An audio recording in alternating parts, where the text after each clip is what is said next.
Well, hello, Gary Murphy here. We've just completed a week at the Brando, and it's been a magical experience.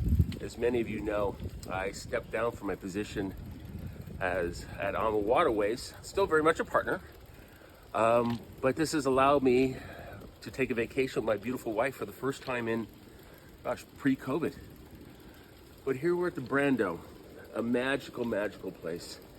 And when you first arrive here, it's interesting just the ambiance, the feeling you get from this beautiful island destination.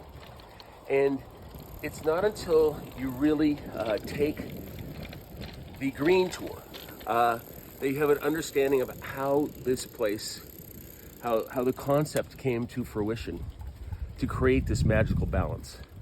And a lot of it has to do with the cooling system. It's sort of the catalyst that creates this feeling of tranquility on this island. The cooling system, sort of a paradigm.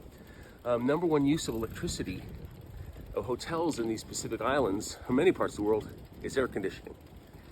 And through the insight of the University of Hawaii, Dick Bailey and his team, Philip Ravelli, and the Brando family, they decided to try something new, and where they run a pipe across the lagoon. It drops off the other side of the reef to the abyssal plain, 3,000 feet deep. And this abyssal plain, the water down there is 39 degrees Fahrenheit. And through atmospheric pressure, it naturally rises to the surface. And with just slight pumping, they then pump this very cold water to a heat transfer system where it's like a wall. On one side you have the seawater, on the other side you have fresh water. That cools the fresh water down to around 50, 52 degrees. And then that fresh water is pumped throughout the buildings on the island and used to air condition the cabins.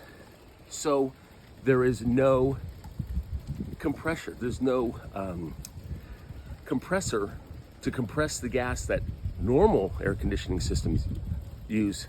And it's these compressors that you hear all the time when you're at different resorts. And here, we're going by the facility where this is the village, Yorana, where the staff live. 250 staff to continue this belief, this drive, to keep this place really, really surreal. The way the process in which they recycle, even down to the biofuels they use to run their electrical system if it needs to, because of lack of generation from the solar panels that you'll see along the runway.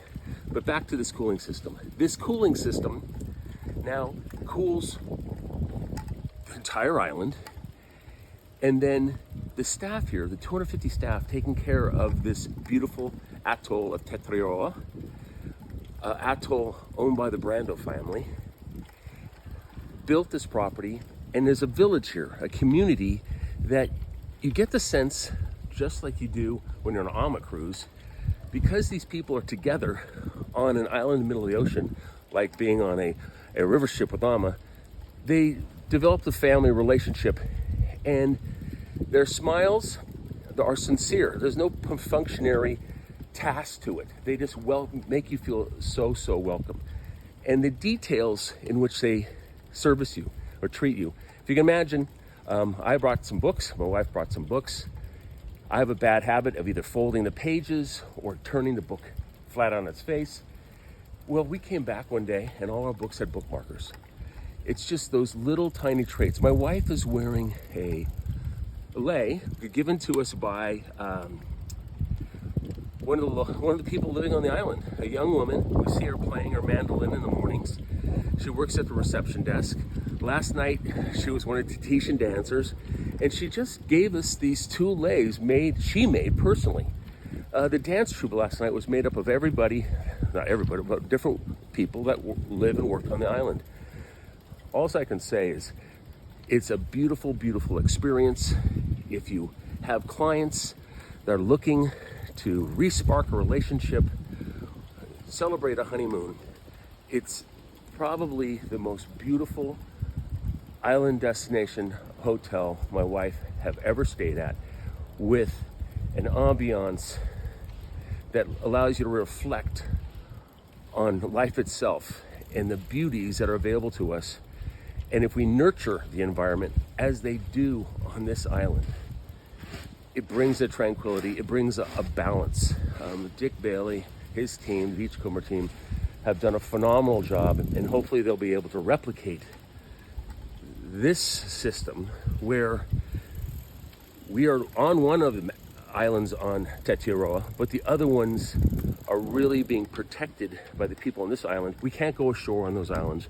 You can go bird watching from the lagoon on those islands. You can go snorkeling in the lagoon in front of these different islands. But they really want to keep them untouched, eliminate non-indigenous plants, and bring Tetiaroa back to a state it was before Western influences from Europe really impacted this part of the world. All I can say is congratulations. This is our morning ride we do every morning. We ride our bikes to breakfast and then sort of chill out for the rest of the day. You're Anna. So again, from Gary Murphy and his wife Daphne. Say hello to honey. Hi. Well, what do you feel, honey? What do you think? Best place on this earth. Best place on this earth. So, Dick, Philippe, the whole Beachcomber team, congratulations. Another point I failed to mention was the solar panels they have set up along the side of the runway. Those solar panels generate enough electricity to meet all the requirements of the island. There's also battery backup system. And if that's not enough, they also have generators running off biofuel, which is a byproduct of the operations of the Brando. It's just a beautiful, beautiful balance that really delivers a wonderful, wonderful experience. And the staff, I mentioned before, I don't even want to call them staff. They make you really do feel like family. You will certainly not go wrong recommending anyone coming to the Brando. And if you do have people coming to multiple islands in French Polynesia, I would have them end at the Brando. Because if you put them here first, they're going to be comparing the next property to this property. And it wouldn't be fair. It's an exceptional experience all around.